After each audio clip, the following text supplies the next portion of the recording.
चलित वर्ष जो संपूर्ण चंद्रग्रहण पड़ुछि वर्षर प्रथम चंद्रग्रहण केतुग्रस्त ग्रस्तद्वय संपूर्ण चंद्रग्रहण यह पालनीय जेहेतु भारत एवं ओडिशा आकाश यह दृश्यमान। आमर महाप्रभु श्री जगन्नाथ श्रीमंदिर में ग्रहण नीति अनुष्ठित हो।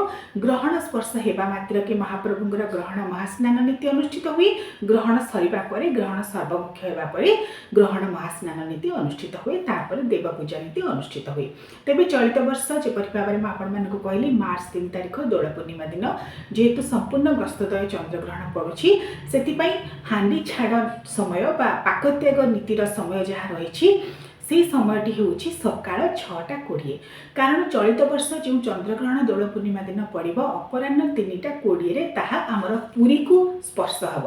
आमर जहाँ मान्यता रही विश्वास रही आमर पुरीर मान्यता अनुଯାୟୀ आम ग्रहण को पालू। जेहेतु पुरी को यह स्पर्श कर ग्रहण स्पर्श अपराह्न 3:20 एवं यही समय आमर महाप्रभु श्री जगन्नाथ ग्रहण महास्नान अनुष्ठित हो। तेणु यही समय को पालन करवा एवं यार ठीक 9 घंटा पूर्व चंद्रग्रहण 9 घंटा पूर्व पाकत्याग कर सूर्यपराग बा सूर्यग्रहण ठीक 12 घंटा पूर्व पाकत्याग कराए। तेणु मन रखिए चलित वर्ष मार्च 3 तारिख दोल पूर्णिमा दिन सकाळ 6:20 हांडी छाड़ नीति बा पाकत्याग नीति अनुष्ठित हो।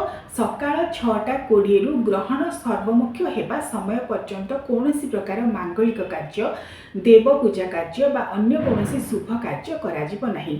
एही दिन ग्रहण समाप्त होगा बा सर्वमुख्य होगा बोली जहाँ कहुए ताहा हेउछि संध्या 6:47। सकाळ 6:20 संध्या 6:47 मध्य कौन प्रकार देव पूजा नीति करा नहीं।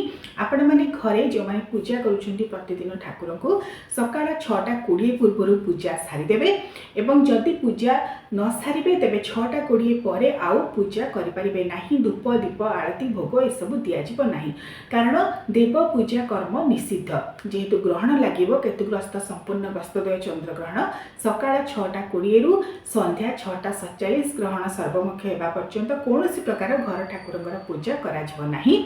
संध्या 6:47 पर ग्रहण सर्वमुख्य होगा पर ही आपण मैंने देव पूजा नीति करेंगे ग्रहण स्नान करेंगे। कारण साधारणतः ग्रहण लगी समय विश्वास जहाँ कराए कौन प्रकार शुभ कार्य मांगलिक कार्य देव पूजा कार्य कौन प्रकार कार्य कराए नहीं। ए दिन महाप्रभुंकर राजाधिराज सुनावेश अनुष्ठित हो। कारण वर्षकर 5टी दिन कार्तिक पूर्णिमा दोल पूर्णिमा पौष पूर्णिमा आमर विजया दशमी दशहरा दिन एवं आषाढ़ शुक्ल एकादशी हरिशयनी एकादशी दिन ये 5टी दिन में महाप्रभुंकर सुनावेश अनुष्ठित हुए।